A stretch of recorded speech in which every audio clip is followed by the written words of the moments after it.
حضرت مصعب بن حزن رضی اللہ عنہ نے بیان کیا کہ جب ابو طالب کی وفات کا وقت قریب ہوا تو رسول اللہ صلی اللہ علیہ وسلم ان کے پاس آئے۔ ابو جہل اور عبداللہ بن ابی امیہ بن مغیرہ وہاں پہلے سے ہی موجود تھے۔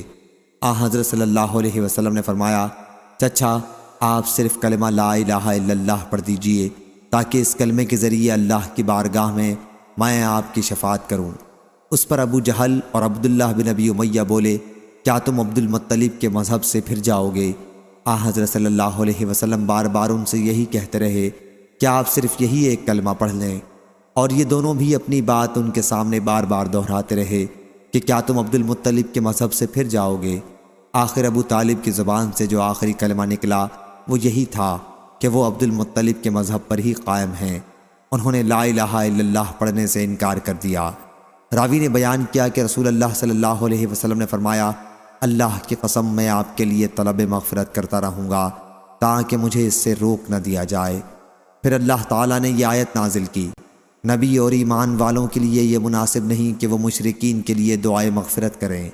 اور خاص ابو طالب کے بارے میں یہ آیت نازل ہوئی، حضرت صلی اللہ علیہ وسلم سے کہا گیا کہ جس کو تم چاہو ہدایت نہیں کر سکتے، البتہ اللہ ہدایت دیتا ہے اسے جس کے لیے وہ ہدایت چاہتا ہو۔ حضرت ابن عباس رضی اللہ عنہ نے کہا، لِتُنْعُوا بِالْعُصْبَةِ أَوْ لِلْقَوَىٰ سے مراد یہ ہے کہ کئی زوردار آدمی بھی مل کر اس کی کنجیاں نہیں اٹھا سکتے تھے۔ لتنعو کا مطلب ڈھوئی جاتی تھیں۔ فارغہ کا معنی یہ ہے کہ موسیٰ کی ماں کے دل میں موسیٰ کے سوا اور کوئی خاص نہیں رہا تھا۔ الفرحین کا معنی خوشی سے اتراتے ہوئے، قصیہ یعنی اس کے پیچھے پیچھے چلی جا۔ قص کے معنی بیان کرنے کے ہوتے ہیں، جیسے سورہ یوسف میں فرمایا، نحن نقص علیک۔ ان جنب یعنی دور سے، ان جنابہ کا بھی یہی معنی ہے، اور ان اجتناب کا بھی یہی ہے۔ یبطشا بکسرہ تا اور یبطشا بضمہ تا دونوں قرات ہیں۔ یا تمرون مشورہ کر رہے ہیں، عدوان اور عدا اور تعدی سب کا ایک ہی مفہوم ہے، یعنی حد سے بڑھ جانا، ظلم کرنا۔ آنس کا معنی دیکھا، جزوہ لکڑی کا موٹا ٹکڑا جس کے سرے پر آگ لگی ہو مگر اس میں شعلہ نہ ہو۔ اور شہاب جو آیت او اتیکم بشہاب قبس میں ہے، اس سے مراد ایسی جلتی ہوئی لکڑی جس میں شعلہ ہو۔ حیات یعنی سانپوں کی مختلف قسمیں، جان، افعی، اسود وغیرہ۔ ردا یعنی مددگار، پشت پناہ۔ ابن عباس رضی اللہ عنہ نے بصدقنی بضمہ قاف پڑھا ہے، اور انہوں نے کہا سنشت کا معنی یہ ہے کہ ہم تیری مدد کریں گے۔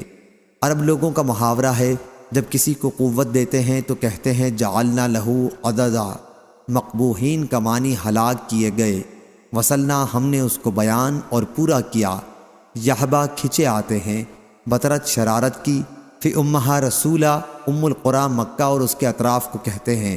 تکن کا معنی چھپاتی ہیں، عرب لوگ کہتے ہیں اکننتو یعنی میں نے اس کو چھپا لیا۔ کننا کا بھی یہی معنی ہے۔ وَيَكَانَ اللَّهُ کا معنی أَلَمْ تَرَ أَنَّ اللَّهَ ہے، یعنی کیا تو نے نہیں دیکھا، يَبْسُطُ الرِّزْقَ لِمَنْ يَشَاءُ وَيَقْدِرُ، یعنی اللہ جس کو چاہتا ہے فراغت سے روزی دیتا ہے، جسے چاہتا ہے تنگی سے دیتا ہے۔ صحیح بخاری حدیث نمبر 4772۔